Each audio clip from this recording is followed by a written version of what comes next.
Welcome, Broncos country, to your friendly neighborhood horsepower hour. This might be therapy session round 2 as we figure out how our Denver Broncos get back on track after blowing yet another fourth quarter lead, this time to the LA Chargers. Harbaugh'd a third time in a row, go down by the score of 23-20. Of course, I'm joined, everybody, by my friends Kodiak, Jeremy, and Mark. Y'all be sure, get in the comments, let us know your thoughts on all this. I guess we can start off, man, before we get into Bo Overthrow. And I guess, we'll have our own section on him. Feel free to still mention him. But biggest takeaway from this gut-wrenching loss, we'll start with Mark and work our way around. Well, biggest takeaway is that this team, basically, it seems like they read a book before every single game on how to lose one, and that's their game plan. They just have no killer instinct to them at all. They're making very stupid mistakes, and it's coming from the veteran players in many cases, ironically.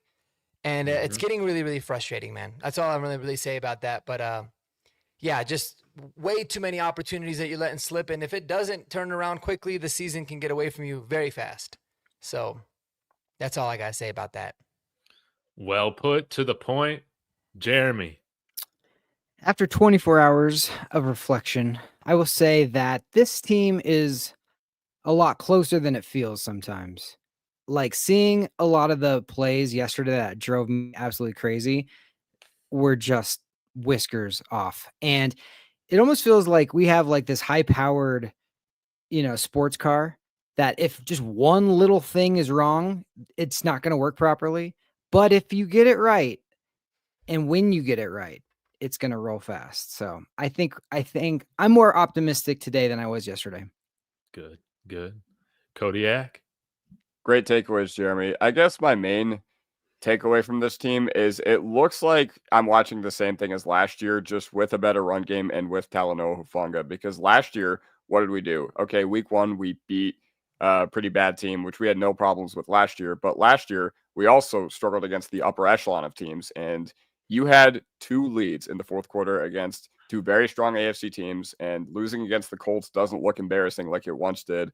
The Chargers, now you're trailing them in division by 2 games. So that's all I can say is it feels like I'm watching last year's team, and it feels like the upgrades, it feels like the substantial improvements that were supposed to be made have not come to fruition yet. And honestly, I could forgive it last year because I was like, all right, this team was a 5.5 win total team, but this year you had a real offseason to bolster your depth. You had a real offseason to bolster your roster, and it feels like the fruits of that have not paid off yet. Yeah, I'll piggyback off of that. I was somebody throughout the offseason that was like, man, who cares about inside linebacker? We're going to be just fine with Dre Greenlaw. Man, who cares? Like, that we didn't draft a high tight end. We got Evan Ingram, even though I still wanted us to draft Gadsden. Look what he did, Mark. Look what he did against us yesterday. But Awful. I'm always on the optimistic side of things for the most part. But, man, I really do think that this team wasted some of their opportunities to improve themselves in their starting lineup for saying they have depth when we still got holes in our starting lineup, man. And because of that, I think we've made things a little bit harder on ourselves than they've had to be. That's kind of how I feel today. And I also feel like our team needs to learn how to win against good opponents. We've learned how to beat the crap out of opponents that we should beat, right? And even though the Titans game, yeah, the offense was a mess, our defense, man, went to work on Cam Ward. So all the big wins that we had last year, all the blowouts, those were all against inferior opponents. I think now it's very clear that next step in becoming a true Super Bowl contender is learning how to beat opponents that are just as good as you, if not a little bit better. And Justin Herbert, man, oh my God. He's amazing. He's amazing. Did you see, guys, that we had him pressured like over 50% of his dropbacks, and that man still carved us up for 300 yards. It's crazy. It's terrible, man. But let's go ahead and get right into it. Let's talk about Bo Nix before we get into stock up, stock down. I don't know exactly how I want to do this, but I think if we're looking at one person to break down Bo Nix for us, we got to start with Jeremy, right? We have to start with Jeremy. Jeremy, what was going through your mind in yesterday's game? How did you feel 24 hours ago? How do you feel now? How do we get Bo Nix, man, back on track? Yeah, 24 hours ago, I was really sick to what we watched the collapse, another game we should have won.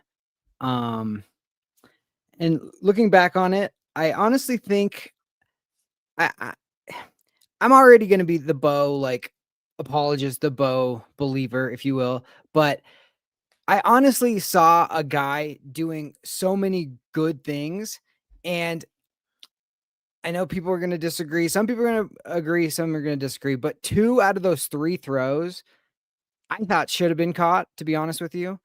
If you go back and saw the Mims one down the sideline, he's not running full speed when Bo's throwing the ball and then gears up and then it still hits him in the hands. I don't know why he's not running full speed, but if he is, it's easy. It's easy. On the Cortland one, hit him in the hands at the end of the game.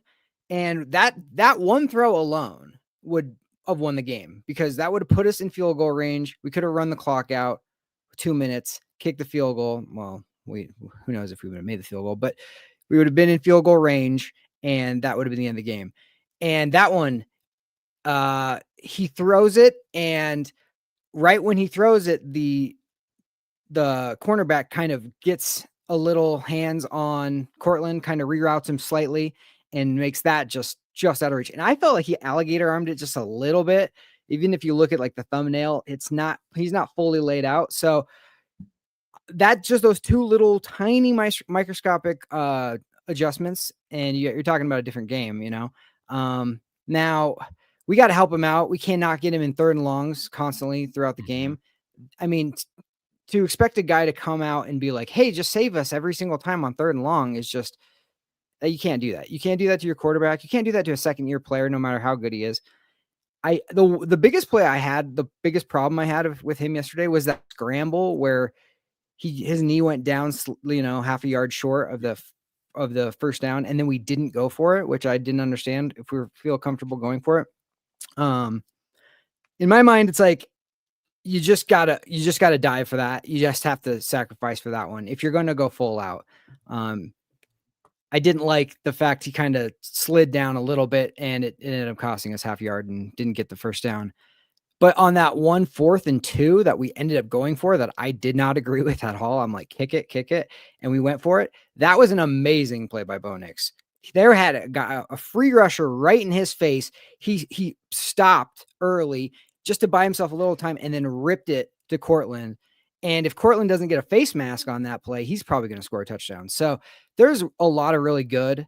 I think we're frustrated because it was so close and we lost by so little. I mean, literally any of those catches or any of those throws that hit fingertips, if they get caught, we win. So I feel good about it. Sean in the press conference today kind of defended it twice. And he said, Bo right now on the overthrows, that's the 50th thing that he's worried about at this point.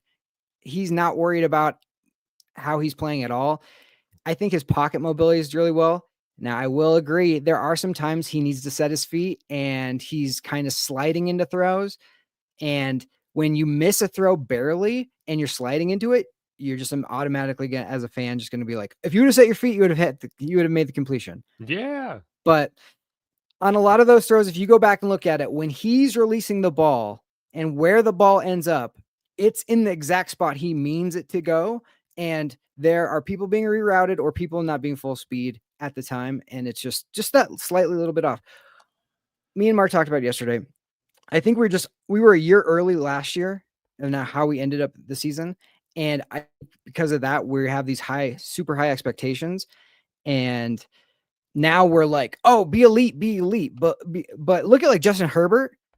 And how long it took him, Josh Allen, look how long it took him. I mean, they're in year 5, 6, like, and now they're looking the part. And you're expecting Bo to look the part immediately year 2 because of what he did last year. I just think it's unrealistic expectations to have everybody on the perfect chord right now. But I think it's coming. I do honestly think it's coming. Sorry, that was long-winded. No, man. I think very fair points, Jeremy. I'm curious to hear what Mark has to say with that. I know y'all had a chance, right, to talk a little bit about it yesterday, but how much are you putting this on Bo? How much are you putting this on the receivers? And I think most importantly, dude, how the hell do we get this guy back on track? Yeah. Well, I think first of all, I mean, I think all of the overthrow, I would say I watched it back like 10 times and it was so frustrating watching it back a lot. And then I watched Tim Jenkins, who's awesome, give his standpoint. I think every single one of the overthrows was 100% on Bo Nix. There's no doubt about it. I mean, I think the one that you're referencing to Mims slowing down, I think that was all by design. It was just to make it seem like they were running. There was, and then he took, was that? I was just gonna say there was 3. He started off slow, faking it, which is like what slowed them up purposefully. Yeah. But then when he does break, he's half speeding it, or like 75% of it. And then once Bo he sees it and throw it, then he goes full speed. But Bo's got to give him a ball. I don't care if it's underthrown. Just get the ball there. You know what I mean? Like on the touchdown pass to Cortland, he didn't hit him in stride, really. I mean, Cortland had to stop a little bit, but he was so open. Right. It doesn't matter. So, I mean, absolutely he's got to get better, but there's a ton of different things. And that's the frustrating part with this team is that there's so many different plays and people at fault for, the game going array, right? I mean, and then you can even look at like the J.K. Dobbins screen. When the game was 2020, we get the ball with like 2:32. And that whole drive was abysmal, by the way. Bo takes off running, goes out of bounds. Terrible mistake. And then we run the ball, get like 0 yards. And then we dump off a screen to J.K. Dobbins, which was there, and he slips. He doesn't slip. He gets a first down. Now you're back in control of the game. We end up taking like 28 seconds off the clock in total. They don't burn any timeouts. The penalties you can talk about is everything. But I think the thing with Bo Nix, and I think Sean Payton, I'm sure, gave it to him, behind closed doors. He's going to protect his quarterback in the media. But I think when he says there's a lot of other things that he's concerned about, I genuinely believe that that's the case because Bo is going to hit those 9 out of 10 times, for the most part. I mean, even though he was 1 for 4 in this last game, like generally speaking, he's going to hit those significantly more often than not. His problem right now, and I kind of compare it to anybody that's played golf. It's like the golf analogy. He's going through a severe overcorrection right now, right? And I know about this because I really suck at golf. I always have, but I like to play golf. And anytime you have a problem with your swing where you're slicing everything to the right, you work on changing so many things up and overcorrecting to where all of a sudden now you're hooking and you're going left. And that's the thing you see with Bo. Like he's doing such a better job stepping up into the pocket. And he's doing such a good job of doing that he's overstepping into the pocket. And he's running into his lineman. And he's throwing off his front foot, kind of like, and like on the overthrow to, I think it was the flea flicker. He, for no reason, runs right into Quinn Miners and knocks Quinn Miners down. So it's almost like he's overdoing it, and that's where I feel like a lot of the problems are coming. Do I think it's going to get fixed? I certainly do. I just think it's something that we have to realize. All of these things are a process, right? Everything is going to come in stride. Once one thing is fixed, you've got to start fixing other things. And once Bo gets to the point where he can dice you up consistently with his arm, his feet are going to become a much better weapon that he can always use, and it's going to be a good thing there. So obviously extremely frustrating, especially when it happens 3 times. But I mean, to say like somebody in the comments said like bench Bo, and I've seen people on Twitter, and I'm sure some of these people are trolling of like start Stidham. That's the kind of stuff that gives me way more anger than the results of the game. Like just like the sheer stupidity of saying something like that. And I'm not saying whoever was in the comments of that, but just saying like to start Stidham and then being serious is mind blowing. Or like Bo Nix is the new Mac Jones. Like, dude, it blows my mind. It really does. And so, it's like the only way that you're ever going to be able to get a franchise quarterback is if you give them all the resources and all the time necessary to become that franchise quarterback. That's been our biggest issue up to this point. So Bo Nix, if he's healthy, there is not a reason in hell he should ever not be our starting quarterback unless it just becomes unfixable, which I think it's very much fixable right now. Mm-hmm. Kodiak? Well, I don't really feel differently than I did 30 some hours ago when we did that post game show, David. Like, to be completely honest, with all those deep balls, like if there's nobody within, I don't care how many yards, I don't care what Mims did on that play. I don't care what Sutton did or did not do in that play. Dude, just get the ball to your wide receiver. Like, that's what Marky is saying. And listen, I know that there's still kinks to be ironed out because ultimately this is still a young team. Like, even though they are all familiar with one another now, it's still the second year of this team. It's still the second year primarily with this core that we thought we could go into a Super Bowl season with. But it is disappointing and it is pretty alarming that not only we saw him hit a lot of these throws last year, and it looks like he just doesn't have that same precision and pinpoint that he did on deep balls last year. You know, everybody tried to bill him as like this check down guy coming out of college, and salute to you, Nelson. Everybody tried to bill him as like this check down guy coming out of college, but I thought it was crazy how the analysis on Nick's pre-draft was basically the opposite of what he actually was. We saw a quarterback that had insane physical tools that often relied on his deep ball and his legs to bail him out of those situations. So just the fact that the deep ball's not there anymore, and honestly, the thing I'm more mad at is, you know, the inefficiency on first and second down. Okay. Because yes, I'm mad at the overthrows. I'm mad about, you know, all that. But listen, if we're not going to hit those if we're not going to hit those deep balls, then we have to be efficient. But I feel like I'm just watching last year's team all over again. And that was the risk with relying on Ingram, you know, coming into this year and not adding anything else. You know, we knew last year that we had a really, really bad team when it came to money downs and when it came to being opportunistic on third downs. And yesterday, 2 for 13 on third downs. And a lot of that was because we were in 1st and 20, 2nd and 16. And ultimately, all that needs to get cleaned up. And once again, not all that, a large part of it is on your quarterback, but not all of it is. You know, I believe, like Mark said, when Sean Payton says that there's a lot of things we have to get corrected, when there's a lot of things that they have to get cleaned up, as he would always put it, then I agree with him. But the problem is Sean Payton prides himself so much on his team's discipline, and he prides himself so much on the team's execution. And then I said this in the postgame show with David yesterday. I was like, all right, he keeps talking about, you know, getting things cleaned up. And he always goes to the podium and says, we got to get that cleaned up. I'm like, where's the mop bucket? Where's the Windex? We're still making preseason mistakes. And it's week 3 against a team like the Chargers that we knew wasn't going to make a lot of them. Like, they had that one mistake yesterday in the fumble, and we couldn't capitalize on them. So, yeah, that's just all I have to say about the quarterback. Like, I'm disappointed for sure. And I think everybody should be disappointed with how he has played so far this season. But once again, it's still early. The good thing is that we have 14 more games of this left. And, you know, once again, the entire offense being out of sync is not all on Bo Nix. But, you know, to be your franchise quarterback, you do got to hit at least one of those. And he went, like Mark said, 1 for 4 yesterday. And that's the hard thing for me to stomach. But we'll talk more about that as the year goes along. Yeah. Yeah, maybe I'm like reading too much into like the body language and stuff like that, this like so far this season, but I feel like Bo hasn't had like the best body language, not in terms of like sulking or complaining, but I feel like it's been like overly anxious, like kind of tense. And I think that you're seeing that show in the footwork because, dude, I cannot remember when we saw footwork sometimes this insane, even going back to last year when he Tebow. Yeah. And yeah, to see him like stepping up in the pocket and yet throwing off of his right foot in the pocket like a jump pass, it's just very strange.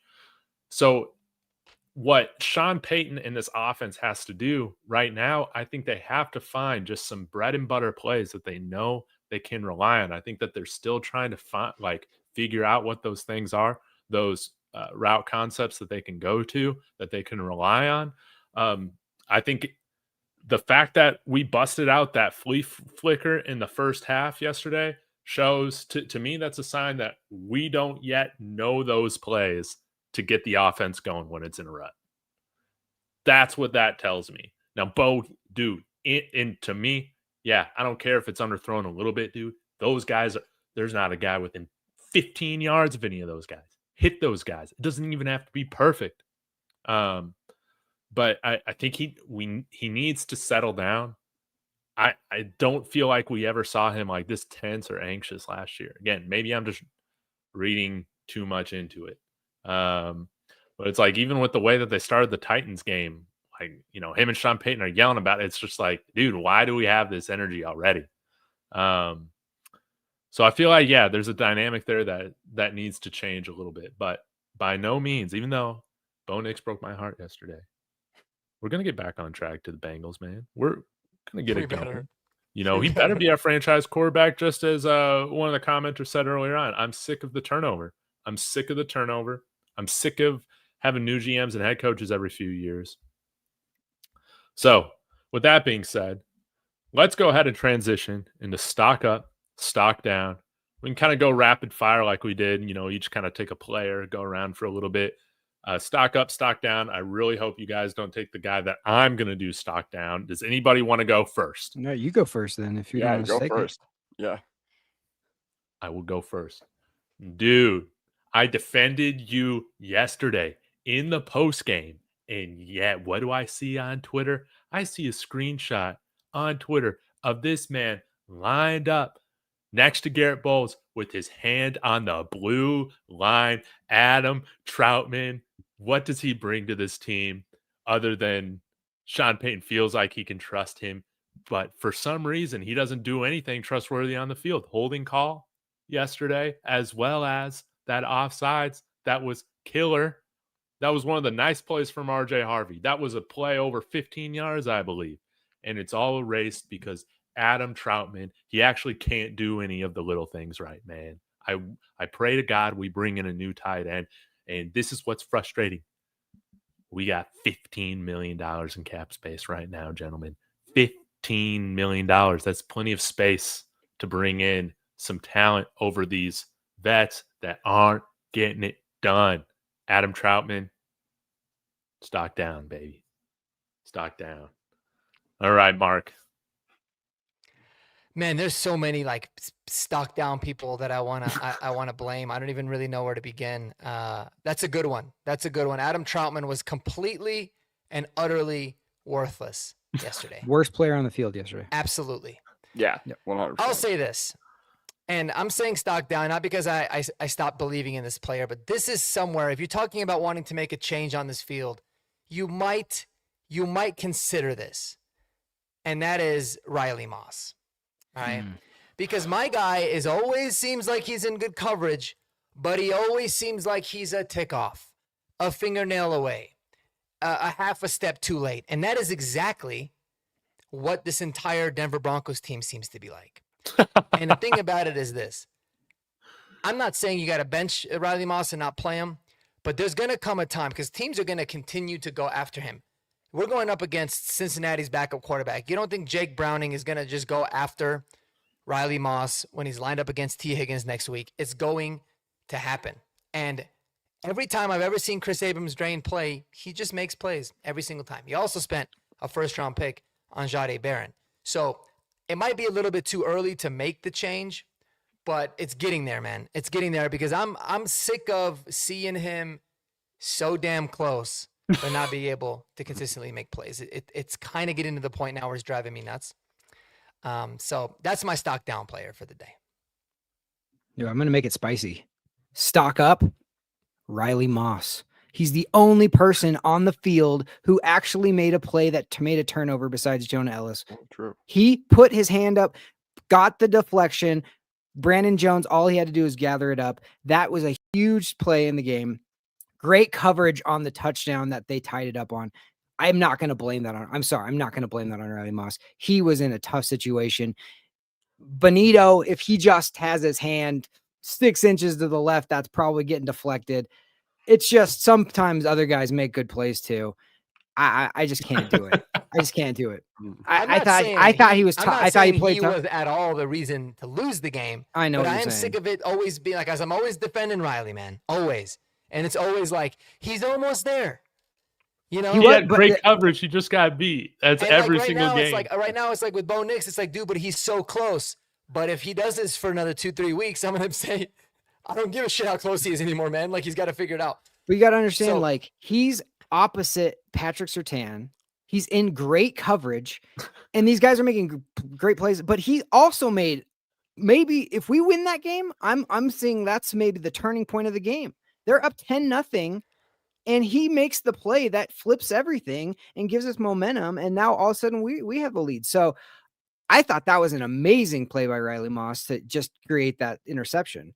So I hear what you're saying. It is frustrating. Anytime somebody makes a catch, you just immediately go, oh, you did bad.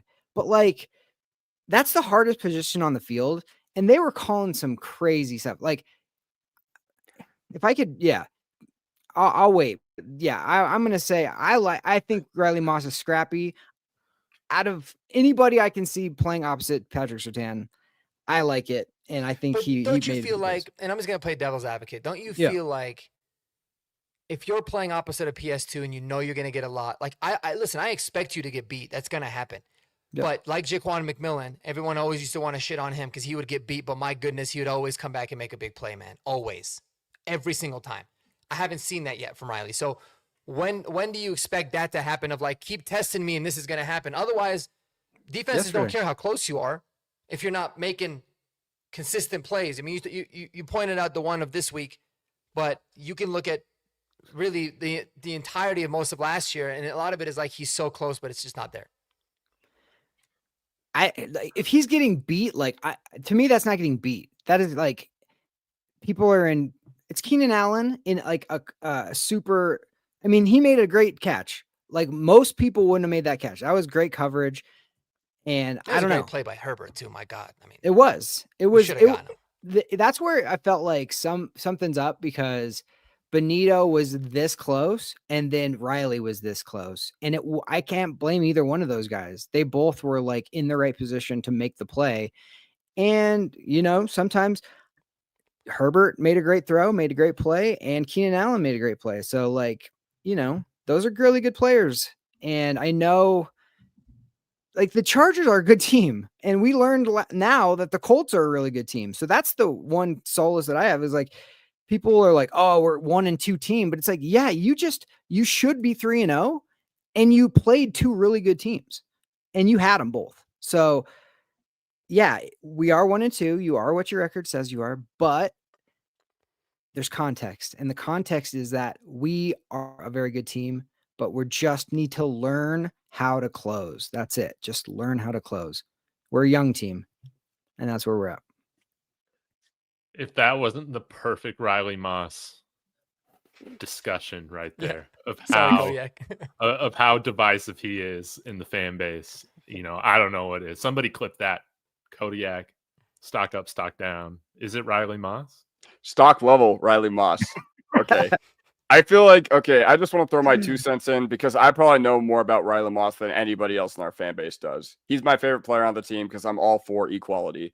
So my TikTok comments were absolutely littered with, hate for Riley Moss. Everyone's saying bench Riley, cut Moss.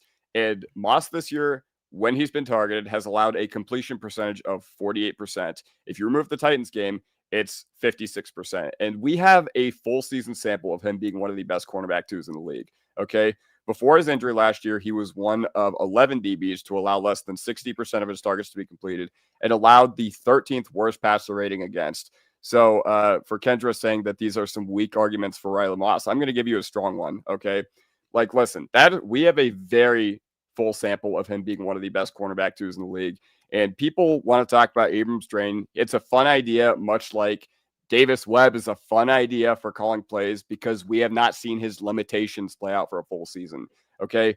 I love Abrams drain. I'm excited about him, but he's 5'10", 181. All right. And for Moss this season, it hasn't always been smooth. It hasn't always been valid, and he does need to clean it up. But first of all, 2 of the plays the Chargers made against him, otherworldly plays. By the way, on that final touchdown to Keenan Allen, our defensive core, one of our defensive core pieces, Zach Allen, had his hands on Herbert in the backfield. And if you're going to be one of the best, the game's very best, you got to bring him down. That's just the reality of the situation. I don't care how good Herbert is. You got to bring him down if you want to be considered one of the game's very best. But yeah, Moss got flagged for a PI on that other insane throw to Quentin Johnston. And I'm here to tell you that flag was BS. Everybody knows it. It wasn't a penalty. But it's valid to be like, why does he have perfect coverage and he's still allowing stuff? But I feel like I'm taking crazy pills because nobody wants to ever give him credit that he helped force the interception. And listen, once again, he needs to be better situationally, but I want to be logical about our approach here. Yeah, I don't know. That was a lot of time, so I'll just move it over to David. And we've talked so much about Riley Moss. Mark, are you gonna say something? Were you gonna say something now? I saw you. Yeah, I mean, it's really tough because I genuinely do love Riley, and I don't want to make it seem like I'm just going after him, right? But again, last year you saw him get targeted a lot, and you saw Jaquan McMillan get targeted basically just as much, and Jaquan made a lot more plays than Riley did, right? This secondary this season. The entire secondary has only allowed 2 touchdowns in terms of like guys in coverage, not to like running backs catching the ball or running out of the backfield. 2 touchdowns. Both of those touchdowns were on Riley Moss. Both of them. So you can talk about like a 46% completion percentage, and that's good. Like that's a good thing, but it's just natural that if you have a lot of targets going your way, you're probably going to have a lower overall percentage because you got to account that someone's going to be inaccurate throws and he's going to have opportunities to make plays. So my issue with him is not that like I don't think he should be our starter. My issue is that we need to start seeing him make more plays like he did on Sunday consistently. Otherwise, it's just going to be, oh man, he made this play, but he gave up that play, type of a thing. Exactly. And that's valid. That's why he was a stock level for me. And once again, he does need to be better situationally. And, his lack of length, I think, is really showing up. He's like in the 7th percentile for DB arm length. And I feel like that might be a part of his limitations right now. That's absolutely the biggest issue with Riley Moss right now. Yeah, exactly. Because, you talk about him like swatting the ball. Okay. The ball's right here. It feels like Riley Moss's hand is always right here when the DB, like, I don't know. Yeah, that is an issue. He has 30-inch arms. Yeah, exactly. But that's crazy. I have longer than 30-inch arms. Exactly. So that's part of the issue right here. But I'll move it over to David because we've talked so much about Riley Moss. Oh man, do I go stock up? Do I go stock down? Appreciation for this guy, well worth the money, and we're not even sniffing getting close to winning this game or sniffing blowing a 4th quarter lead if we don't have Cortland Sutton on this team, man. Touchdown catch, over 115 yards. I think he had 116 on the day, moving towards another 1,000-yard season for Cortland Sutton. Yes, guys, we still go after and get a high-end wide receiver in this draft, man. I would love that. Give me the guy from USC Andy's talking about. I don't even know his name. Lemon. Yeah, him. But Cortland Sutton, man, he is our Adam Thielen of this wide receiver room, and I will not take him for granted. So, stock up there. We'll get back on track. Mark, where are you going? Oh, for stock up, huh? Or you can be stock down. For me, it's like everybody, like most of the team is stock down right now. I'd say J.K. Dobbins has been awesome. He's been fun to watch. Dude, yes. He's been a little bit of a revelation, obviously, in the running back position. Now, I'll say the stats are a little bit overinflated, if you want to be honest, but he brings a juice and an element to this game that's really special. I mean, that catch that he had, like he goes down one-handed, stiff arms Henley, tiptoes, makes a play. Those are things that we were like certainly missing. So it's really nice to see that, and hopefully he can continue to stay healthy. Because that's going to be a big piece, because I don't know what the hell is going to happen after that. But it's one of those things where like he's been great, but you also want to see more RJ Harvey. It's very confusing. It's because his team's very confusing. We're like in such a transitional phase right now. I feel like we're a 14-year-old boy. So it's one of those things where, it's a weird situation. But I will say, stock up for J.K. Dobbins. I felt like he's been awesome, and I think he has a touchdown in every game, if I'm not mistaken. So kudos to him. Hopefully he can keep that up. Jeremy. Man, I'm going to be the devil's advocate for both of you guys, but I'm going to say stock even for J.K. Dobbins. If you go back and watch that last drive, the clutch drive where if we just go down and kick a field goal, we win. The first down play where Bo ends up scrambling and running out of bounds, the guy that forces him out of bounds, J.K. Dobbins could have blocked that guy and got blown up by that dude and then got chased. And if he just gets in front of him and slows him down a little bit, Bo's scrambling for 7, 8, maybe 10 yards. So that was a big one. And then the next play, what does he do? He takes a screen and slips on what could have been another big play. So it's like those are two clutch plays that he blew. But he did have that really good run, which was a great catch, and it should have been scampered down the field, which is insane that it was a run. But I mean, yeah, you could tell he wanted the Chargers, but man, those two plays at the very, very most crucial part of the game to blow both of those, that really hurts. Real quick, my stock up, Jonah Ellis, fantastic. I just thought, I mean, the way he just is relentless. He's a great tackler, and what a great play on special teams to knock that ball loose and to give us that second turnover, which we desperately needed. So yeah, huge stock up for him. Kodiak, where are you going? Man, stock up Nick Bonitto. And here's why. So the best argument I had heard against paying Bonitto all offseason, all summer, was that he wasn't good enough against good tackles. But what did he do against Joe Alt yesterday? Against Joe Alt on one of his reps, he completely ate his lunch. And yeah, that was my biggest complaint with Bonitto. I guess it did help that the Chargers didn't have Slater or anything like that. But you move on the other side to one of the game's very best, and Bonitto completely ate his lunch a couple times. So stock up Nick Bonitto. He is showing he's having a monstrous season so far. I believe he leads the NFL in pressures through 3 weeks of the season. I think he has 22 at this point. So, and we're just scratching the surface of what he could be to this defense. So he's been really, really good so far. And like I said, I was one of those guys that as the summer went on, I was like, man, we got Q Robinson, we got Jonah Ellis, but it's showing right now why Bonitto is ascended to one of the game's very best edge rushers. So I'm really, really happy with Bonitto's play so far. Yep. I am too, man. I'm thankful we got a franchise edge rusher the way we got Nick Bonitto. Now, before I get to this next guy, I know Cal Johnson, man, he's hurting. I believe he was at the game yesterday, man. Saying, man, I understand we've had some no-show tight ends, man, but man, I was not expecting you to say this is why we need to get Albert O back. This is why we never should have let Albert O go. Man, I was not expecting that direction, man, right there. Man, I know you're hurting, but Albert O, no. Caden Prescorn, yes. Yes, Caden Prescorn. That's what I'm talking about. So, anyways, I'll do another stock up. No, screw it. I'm doing stock down. Sean Payton, I love you, buddy. But how many years have you coached in the NFL and you still don't how to figure out how to win in September? What the hell is September being your kryptonite for when you got a Super Bowl? You got all these accolades, kind of like Riley Moss, just always being, an inch too short on so many of these things. It's like, I still love you, man. But how a lot of people feel about Riley Moss right now in this moment, I feel about Sean Payton. I'm sick of trying to say, well, it's just September. Man, it was great coverage. Dude, Sean Payton, figure this thing out. I should have put him in the thumbnail instead of Bo Nix. Wake the hell up. We got to start winning in September. We're making things harder for ourselves down the stretch. Boo. All right. Maybe we go one more round. Mark, what you got? Well, I was going to say, in terms of the September thing, I think he does it on purpose, man.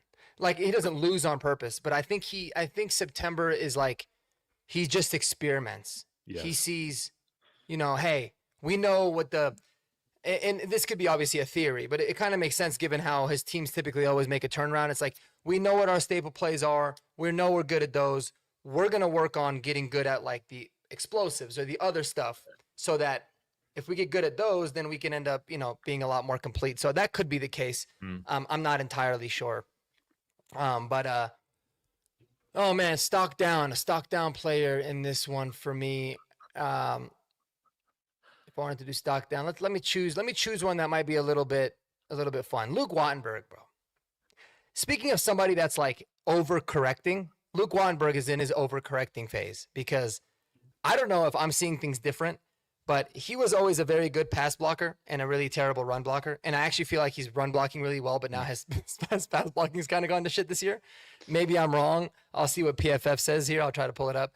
But yeah, I just wanted to throw a shade at Luke Wattenberg because it just feels like anytime Bo is getting pressure, albeit sometimes he does step up into it, it's so often coming from the inside, and it's very disruptive to him. And I think that's what kind of gets him a little bit panicky. The problem is, do we want to trust Forsyth? But I don't think anything's going to get changed with this O-line. I don't think it should.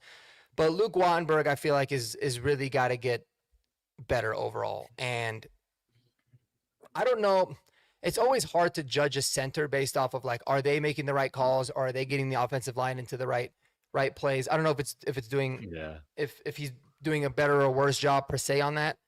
But I know I did note yesterday that there was one play where Bo clearly called the protection left, and somebody on the O-line or the running back didn't end up picking the free blitzer, and Bo ends up basically just taking off and throwing it away.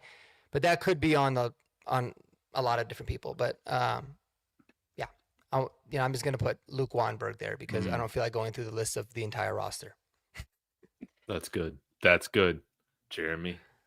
I think Sean agrees with you because when it was 4th down and we needed 6 inches or whatever a foot to get it, they didn't trust that they were going to push and get it.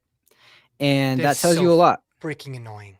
I will go for it when it's 4th and 5, 4th and 2.5, but 4th and inches, we're going to punt. And that is trust. You don't trust that you have the guys up front to get the push. So I agree with you. I don't think he trusts Will Lutz because when he could have kicked a 50-yarder, he decided to go for it, which ended up being a shorter field goal. And I don't think he trusts us to get 6 yards or six inches either. And their stupid silent snap count is so annoying. Do you guys get annoyed by that? Where you see like Miners, he looks and then he goes, and then they snap it. It just bothers me because it's like, dude, these guys can just jump the snap. That's not on the Wattenberg. That's just a side note. I just remembered. I was like, and like, why are you in the silent count? You were basically at home yesterday. It wasn't even loud. Speaking of that, though, you know what drives me nuts is they, for some reason, like mess around until there's 2 on the clock, and then Bo's like, no, and then and then he's frantic. Then the rest of the play, then his feet are all frantic because he's like panicking to get the snap off. How about we just get the snap off at like, I don't know, 4? Yeah. 3, how about Sean Payton gets the call in? How about we get the call 15 in? Seconds? Thank you. How about we break the huddle with 15 seconds instead of 8? I don't like it. So how about we stop mass subbing? How about we stop subbing like 7 dudes in and out on our offense? No, if you notice, we are significantly better offense when we're in no huddle. Yes. Always. So I think Alex nailed it. I honestly think I made a point with Mark yesterday. I said it felt like we were trying to tune like a real complicated TV, and then we can't figure it out. And then all of a sudden, like it's crystal clear for like 5 minutes, and you're like, what did you do? And you're like, I don't know. I just hit these buttons. I don't know what buttons I hit. And then all of a sudden it goes scrambled again, and then we can't figure it out. I think you nailed it, Alex. I think get a freaking personnel that gets multiple plays in a row.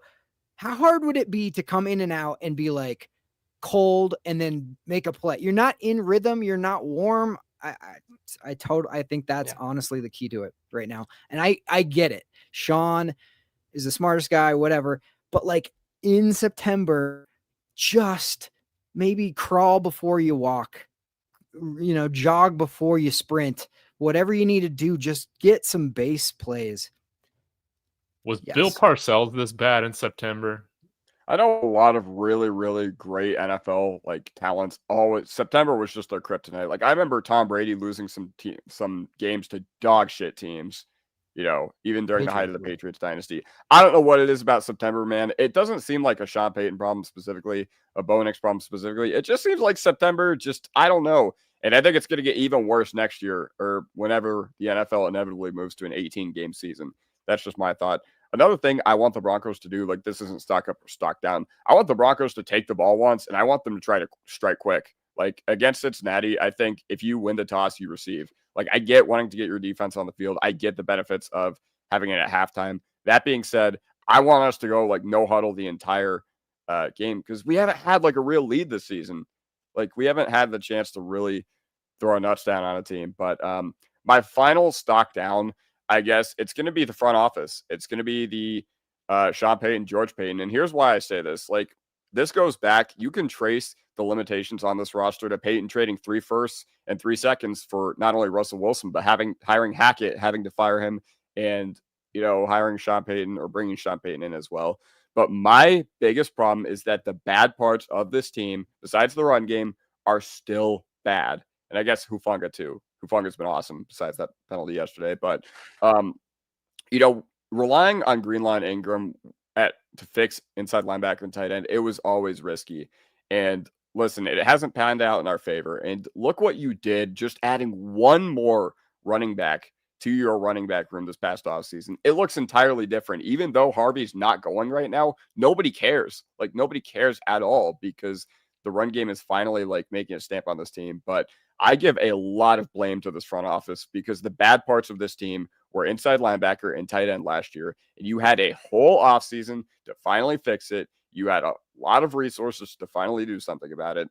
I know a lot of people are mad about the Jahdae Barron pick, and I wouldn't say I'm mad about it right now, but man, I'm just like, all right, you completely hampered your flexibility by selling us on this dude that was a can't miss defensive prospect. So yeah, like that's where I'm really, really annoyed with this front office. A lot of people want to say George Payton masterclass whenever an extension happens. And yeah, sure, the Broncos do a good job with contracts now because of the Russ debacle, but personnel wise, I'm not very impressed. It looks like we're watching the same team from last year, to be completely honest, even if we do have a few upgrades in certain spots. And I could forgive it last year because we didn't have any resources for that team. That was a 5.5 win total team on paper coming into the season, even with all the breakouts we got from all our guys.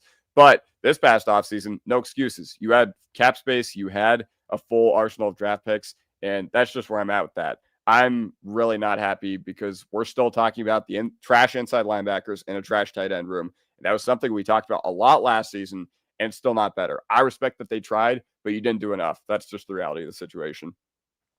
Speaking of can't miss prospects, how's Emeka Egbuka looking in Tampa? Oh man. Dude, he's about to get fed. He's about to get He fed. was the most obvious hit of the draft, and they sniped him from us. Yeah. I know. Jahdae Barron would not be a Denver I'm telling you, we were Bronco. scrambling. That was the pick, dude. Yeah, it was the and pick. He's 100%. unbelievable, man. He is unbelievable. He is so fun to watch. I'm so upset that we don't have him still. Just an inch too short. Just a pick too late. I never would have thought that Tampa was going to take him, dude. No way. No, dude. I hate them.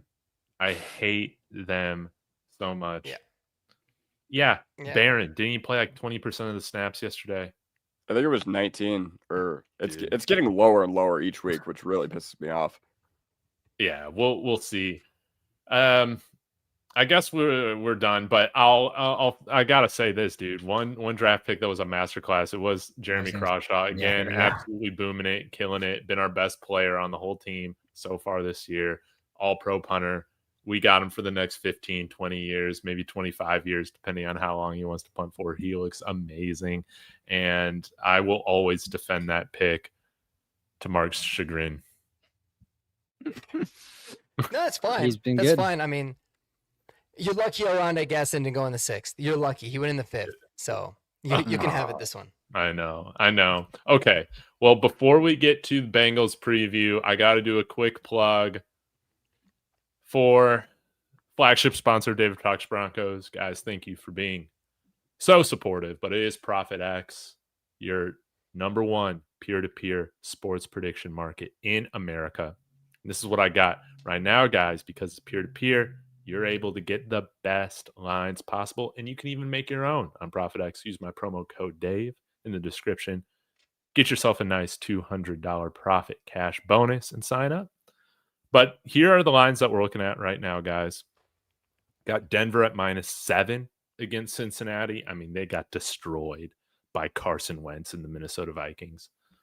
-119 odds. Total over-under right now, 43.5.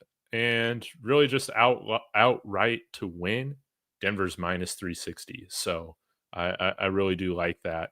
But I know we're a little short on time. Jeremy, I didn't know if you had any hold your horses or stuff like that as we get into the Bengals game, but maybe we can kind of combine them. I can go through it quick. I can go through. Sure. I'm going to go each person round robin and give me 20 seconds and an answer here. Let's go, David. We need to worry about Bo Nix going forward. Giddy up or hold your horses. Yes. Yeah. Not panic, but I cannot lie to you guys, man. Who the hell sets their feet? If that was Kyle Orton, if that was Chad Kelly out there with feet like that, we'd be blowing them up too.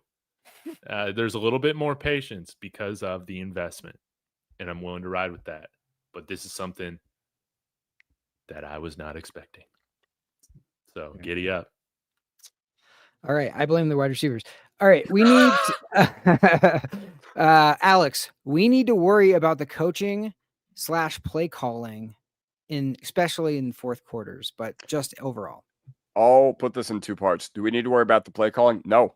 We left a lot out there, and that's not on the coaches yesterday. Do we need to worry about the coaching? Yeah, because like I said, Sean Payton prides himself on being very disciplined, always says we need to clean it up, and it hasn't gotten cleaned up so far. And the defense penaltied the Chargers down the field on the final drive of the game. And I don't disagree with punting the football. I think punting the football was the correct move in that situation because of how ferocious our pass rush had been. But Vance and Sean Payton, you got to have the guys more disciplined. Agree. Mark, we need to worry about this team's toughness. No, I'd say hold your horses on that. We just need to figure out a way to not get out-snapped by so many plays in a game. 80 plays for the Chargers, 48 for the Broncos. I know I've said it so much on every show since the game. That blows my mind. And that's been the story of our team for a long time. So I don't think it's a toughness thing. I just feel like we need to figure out how to get into a rhythm. But no, I would say hold your horses when it comes to the toughness. Okay, physical toughness, but what about mental toughness? No, I just think it's stupidity. I mean, I wouldn't say like stupid plays is a lack of mental toughness. In fact, I feel like you can look at it and say a lot of the gotta have it drives that we've needed to come back, we've gotten those. It's been the putting teams away, but I just think it's execution more than toughness. Gotcha. All right, let's get to the preview. I got to say, though, how about we draft some national champions? How about that? I mean, all these guys, they go to big programs and stuff like that, but what are they known for, man? Losing these big games, freaking LSU, Texas, Oregon, can we get some? We should draft some more the Philadelphia Eagles, man. They draft freaking Georgia Bulldogs. I guess we got Pat Surtain, Alabama Crimson Tide, so I am misspeaking a little bit, but damn, dude, it would be nice to have some more national champs on this team. Yeah. We have an affinity for the Utah players and the Texas players. Yeah. What the hell have they won? They won the Pac-12 no, Utah Dizzy looking 2 pretty years good, ago, right? They won the Rose Bowl once. Oh, yeah, Vince Young days. Preview. Okay, guys. Maybe we can rapid fire this too, but maybe we can go around with like our keys to the game or some different things that we want to see, not necessarily predicting, but that we're desperately hoping to see. I have no idea where I want to start with this. So Kodiak, Mark, Jeremy, do one of you guys have a pretty clear idea of what we need to see for the Broncos to make sure we take care of business as -7 favorites next Monday night? Yes, I do want to start out with this one. And the reason I want to start out with this one is because I want to remind everybody of what Jake Browning looked like yesterday. And it seems like this team is not doing a good job of tuning everything out. Last year, they did an amazing job of tuning everything out. But, this upcoming week, we're 7.5-point favorites, as we should be. I think that's a very fair line for this game. But Jake Browning 2 years ago, I said this on our post game yesterday. Jake Browning 2 years ago against the Jaguars had one of the best Monday Night Football games I've ever seen from a backup quarterback. So you just got to tune out all the noise. You got to tune out all the BS of, the Broncos should stop this team. And honestly, they probably should, because the Bengals without Burrow looked lost yesterday. But once again, this Broncos team doesn't seem to have that killer instinct. And if you're not careful, man, this is still an offense that has Chase Brown, even though the run blocking's been a disaster this year. It still has Jamar Chase. It still has T. Higgins. And that secondary ate you alive, or that receiving core ate you alive last year. So you got to be locked in. Doesn't matter that Browning's the quarterback. you got to lock in for this game. That's my key to the game is just, if I'm Sean Payton, I would show every snap of that Jake Browning game from 2 years ago against Jacksonville. Jeremy? Yeah, I'll piggyback on that. You need to have Jake Browning all over himself because Benito, Cooper, Zach Allen, my God, like let's get pressure. Let's get some turnovers. Like, I honestly think that might be one of the reasons we won the turnover battle yesterday, but like creating defensive turnovers is really where we had that streak last year and we really went crazy. Like, help out the offense, make things easier, play like what Mark was saying yesterday, play football where you're complimenting the other side of the ball. My goodness gracious. It seems like, he said it where offense looks good, defense looks bad. Defense looks good, offense looks bad. Like, can we just put together a game? There were so many things to correct from yesterday. I honestly think you go back in the lab and there's nothing we're 1-2 and you have the Eagles coming up. So right now you need to get focused as much as any time in the season coming up. So go in there. There's no breaks and just put your head down and figure things out. Get whatever you need to do, get disciplined, be smart. We need to be a smart, disciplined, tough football team this week. That's what the goal should be. Yeah, I mean, you got to look at what O'Connell did for the Vikings yesterday and do that exact same game plan. This Cincinnati defense is atrocious. They are horrendous in every single way possible, right? Yes, their offense still got a lot of talent with Jake Browning. I mean, they could give you fits fine. There's no reason why, in any circumstances, we should be throwing the ball more than we're going to run, even though we're probably going to. And we shouldn't run for well over 150 yards in this game. This should be a pound you in the mouth, wear you down, at home, primetime game. Listen, at the end of the day, I only care if we win, but this is a game that you should, I genuinely believe you should win by 10 points or more. Easily. Points. Absolutely. So it's just going to be one of those, man, where if you're going to keep doing stupid things, if you're going to keep turning the ball over, if you're going to keep having really dumb penalties, and you're going to refuse to get a 2-score lead on a team, it doesn't matter who the hell the quarterback is on the other side. They're going to have a chance to beat you. So it's just going to have to be us taking care of business, man. And God, I'm hoping that we do, because if we lose to the Bengals, I might really flip on the overall outlook of this team. Yes. Yeah, it'd be bad. Yes. If you're in a street fight and you're fighting for your life, you're kind of grappled up. If a nut shot's there, you're going to take it. Yes. Right? 100%. Like you're going to knee that guy right in the nuts. Who cares about bro code, all that stuff? You're going to kick him in the nuts multiple times and make sure he cannot get off the ground. This team has no killer instinct right now, and they need to show that they're willing to do what is necessary to absolutely dominate their opponent. Be a bully. Bullies will punch you in the nuts. And they'll laugh in your face when they do it. That's what I want to see out of this team, is show some killer instinct. Sometimes I do wonder if we got too many nice guys on this team. Too many likable guys. We all get along. There's no bad apples in the locker room. I think we might need a loose cannon or 4 on this team, man, honestly. Because, right now when it's put up or shut up time, man, we've been bitching up here in the fourth quarters. I hate that, man. Grab their nuts and make sure they're not walking ever again. So, yeah, I'd say, I agree. But I think if we go up 7-0 in this game and then Jake Browning get the ball, just hit him so late. You know what I mean? Get the 15 yards. Get the 15 yards, but you just give him one to the rib cage, dude, and it might mess him up for the rest of the game, because he was getting killed by the Vikings too. By all accounts, they got to stop the run also. That's one thing I wanted to add. We really do miss Malcolm Roach, dude. We really do. He's one of those kind of, crazy dudes that Yep. you just kind of need out there on the football field. And we need more of that. Less Awazarike type of energy, more Malcolm Roche type of energy. So and that's the real big loss with Dre Greenlaw. I think Dre Greenlaw, along with Hufanga, will be the catalyst for a tough-nosed team. And when you lose Roach and Greenlaw, it's not the same energy, like you just said. And I think Ingram too. Ingram on that, he's that veteran safety outlet for Bo. And when he's not in there, it's Cortland or bust sometimes. And it's just not, it's like how it's shades of last year. So we're unfortunately missing really key players right now. Yeah. Go 100%. get Cole Kmet.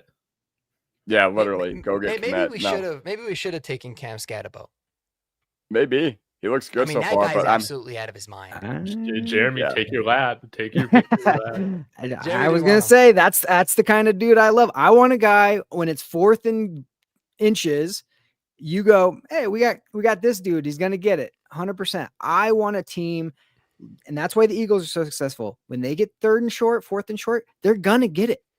Right? Yeah. So like that's the team. That's the way you need to play football. You need to impose your will. And I think they said something on the radio about him today. They were like, that's the kind. They're like, he's the kind of running back you either love or you hate. Like some guys love the running backs to where they're very shifty and savvy and they look smart and eloquent, like with the way that they play. And then you have Cam Scatterbo, who looks like he eats crayons. And for some reason, when they said that, I was dying because I can see that. He seems like the kind of guy that would just eat crayons and is out of his mind. But it kind of sounds good right now, man, on this team. Like, just give me somebody that's just batshit crazy. Dogs, Literally. I was about to say, is Adam Pac-Man Jones still out there? Dude, we need somebody with some attitude for real. Bring somebody in, man. I don't know. Like, I think about Alex Singleton, and I'm just like, all right, somebody in the chat says Singleton is a dirty player. Singleton's not a dirty player. He's like one of the great community guys. He's just a stupid player. That's the issue with him, is that he's like one of the nicest guys in the locker room, apparently. I don't want, a teddy bear. Why I was so excited when they signed Greenlaw this offseason was because apparently Greenlaw is an absolute menace when he's on the field. Apparently he's just absolutely batshit crazy, when it's time for the game. And Singleton, for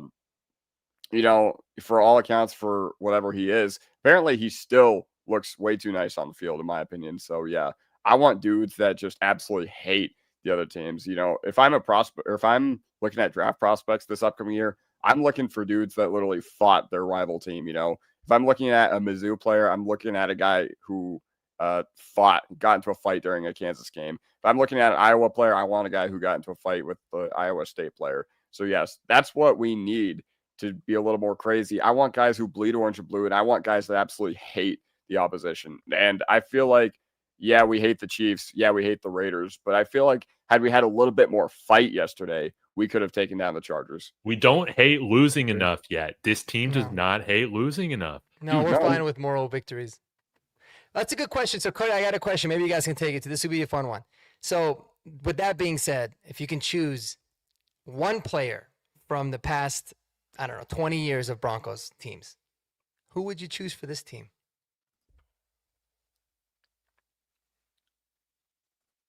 I got one. Go ahead, Jeremy. As far as what the type of attitude we need, Aqib Talib. That's the guy I want. I love him. Can you imagine him opposite of Patrick Surtain? Yeah, dude. Like, I want a guy who's gonna rip your necklace off and then shoot himself in the leg. That's who I want. Like, he's just, dude. Like, when it's the most clutch time of the game, that's when he's like chomping at the bit, and that's why I loved how he played. He didn't care if it was Gronkowski. He didn't care if it was Crabtree. It didn't matter. Like in the AFC Championship, when they're going for a 2-point conversion for them to tie, or you're going to the Super Bowl, who's the guy knocking and tipping the ball? Aqib Talib. That's the dude that makes it all go. And Vaughn got all the credit, and rightfully so, in 2015. But Aqib Talib was the spirit animal of that defense, 100%. Kodak, do you think of anybody? I didn't think about it, but just to say something about that, like I think about that 2015 defense, and even Von Miller was in court a little more than we would have liked him to have been for being our star edge rusher. So like I'm thinking, man, maybe I'll change a gear in Benito's car or something. Maybe he gets arrested, and maybe he can. Maybe we get an actual dog on this defense or something like that. Oh man, I think you got Al one, Mark? Wilson sounds pretty good right now, bro. Yeah. Oh, What I for- appreciate about that 2015 team, I think it was TJ Ward talking about this. He's like, when we go up against these really good opponents, like it was just part of our plan, whether that was said or unsaid, to go and make sure you got a late hit penalty early on. So like you're setting the tone. They know what's going on. Like, and it worked, dude. I can't remember how many times I'm like, oh my God, does this team always have to get a personal foul penalty every single game? But it like worked out. It worked out. It set the tone, and those teams absolutely refused to lose. They just would not lose. We could really use a Danny Trevathan. And I will say this is another great time to plug who should be in the Ring of Fame. Wasn't on the best teams, but man, this guy could play. Top 10 tackler of all time throughout the franchise, DJ Williams. Yes, please. Give me DJ. Oh, yeah. He got arrested a lot too, didn't he? Yeah, we have too many nice guys, man. You know, I know. maybe that coach, who is the coach that we had? Marcus something, that was our defensive line coach. They got arrested for like fighting a police officer at DIA. Maybe he's what we needed, dude. You know, maybe he brought that fight, but from the sidelines. And now we're a little bit softer because of him. So I think we're on. Yeah, to something, like guys. has I think anybody on we this need team? A felon.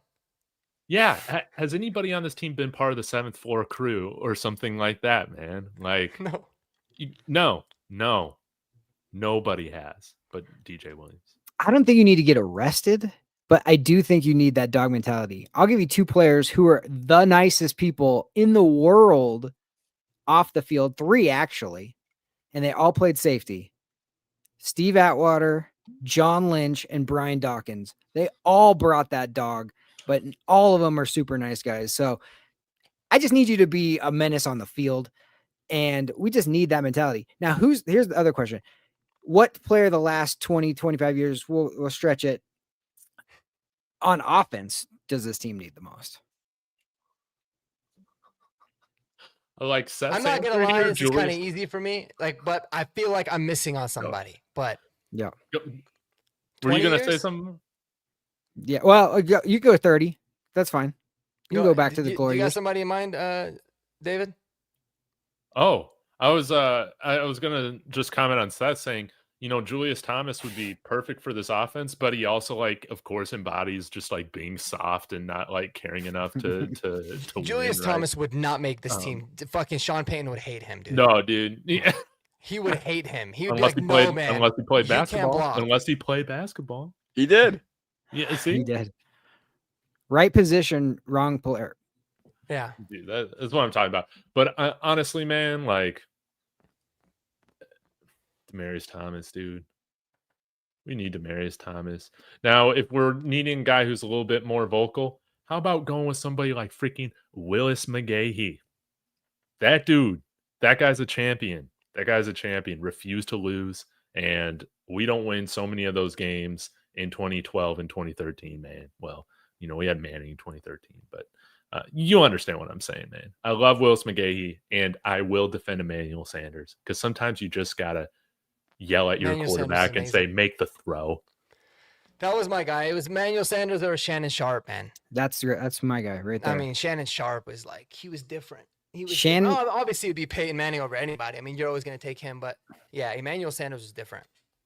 Shannon Sharp is the guy who, like, he made your offense have to walk the walk because he talked so much stuff that it basically forced the rest of the offense to back it up or else. And that's what this team needs. This team needs that competitive, like, we have to go show him. And Shannon would talk so much, but he would back it up. Like, the man was a Hall of Famer for a reason. And that is the biggest position of need for us on the offense. Maybe we can trade for Mark Andrews. Did the Ravens just blow this game? Dude, we need Sean Payton to be like Dan Campbell, dude. Because it's like pick an identity and just roll with it. Like Dan Campbell will always go on for it on fourth, and he might miss, but he keeps on doing it. And if Sean Payton was consistent yesterday, maybe it's a different game, and it brings the attitude that you need, because the Lions just they whooped up on the Ravens, and it was awesome. Dude, 38-24 on the road, dude. The Ravens losing by double digits at home. Oh, and the way I don't know if you were watching the end of it, but like talk about letting your nuts hang. That's what I'm talking about. He went for it on 4th and 2 in his own side of the field, only up a touchdown, and just said take it. And then he went for the touchdown for the jugular. It was awesome. I love that shit. Wow. God, I would love if we did that. Dude, But we don't. Trade for Mark Andrews. We punt. We punt. No, we have a really good punter now. Dude, this is crazy. I can't believe I hit the over, dude. I had the over. It was like the highest of the week. It was at 52.5. I'm like, man, that's high. I'm like, man, I'm going over. I'm now $4.55 richer, baby. Let's go. You smashed the over. Bang. Yeah. I know. All right, guys. I guess that's about it. It's almost my bedtime, but before we go, you guys all got to tell me what you're doing on your channels this week. Start with Kodiak. All right. Well, I just responded to a bunch of people on my TikTok comments with that video on Riley Moss yesterday. So I'm putting out a lot of stuff on TikTok there. Follow me on TikTok at Kodiak Broncos YT. That's my handle. But like I do every week, I will put out something on this team, and I will put something out on the visiting team, and we'll see what goes from there. But yes, that's what I got upcoming this week. And we have a longer week because now we're going to be waiting 7 more days instead of 6 to see the Broncos again. So, yep. Wonderful. Yeah. I think they can't ruin my Sunday. So that's cool. Yeah. I guess we should do horsepower hour like Tuesday night next week. Yeah. Okay. Good with it. Okay. Yeah. Cool. I'm Jeremy? good with it. Yeah, I was gonna say we're gonna have a horsepower hour post game, but I guess we're doing it a day after like normal. And yeah, we'll do the post game as well. Me and Mark do it together, and yeah, that's what I got going. For all the people that are up in arms and hopefully overreacting, I would just caution, let's just have a little perspective. This is a good football team. We will be better. I think this team just needs to grow a little bit more. But if we're still talking these same conversations in November, fine. But I think we will be a totally different team by then. So keep the faith. Wonderfully said. Mark, staying busy. New camera, new mic. Yeah, new camera, new mic. Yeah, man, we'll see what I feel like. I might take a couple days off just because it's like for my own sanity. And I have the extra day with the Bengals, but I'll be going into doing a lot of film reviews. I'll put some film reviews up, maybe of like specific players or maybe just very specific plays that echo exactly what Jeremy was saying. Like, we're at a point now where instead of just needing to play perfect because we aren't talented enough to win, those days are over. I think it's, we're good enough to beat anybody in the NFL. We just need to not do the stupid things to lose games, which is a good place to be in. Now, obviously, you have to go out and execute. So I think I'll focus a little bit of content around that. Maybe I should start getting on TikTok a little bit more, man. I just that app makes me very anxious, but yes. But yeah, that's what I got going on. We'll do the post game like we usually do, me and Jeremy after the game, and you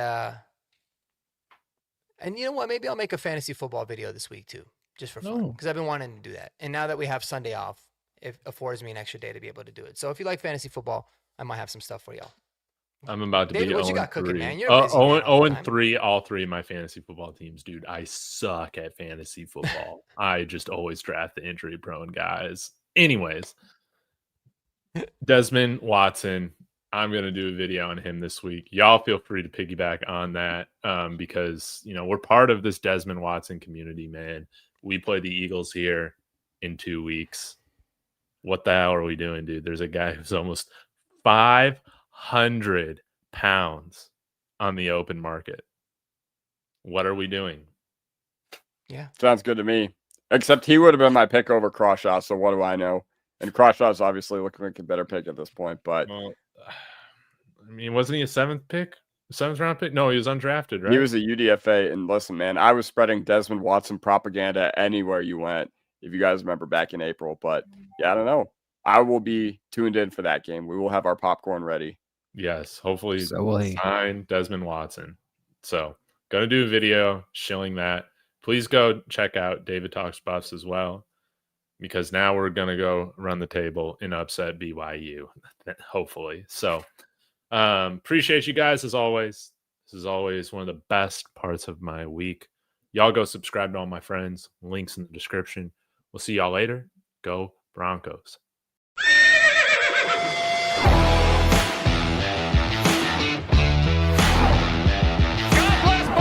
That sacrifice is grabbed.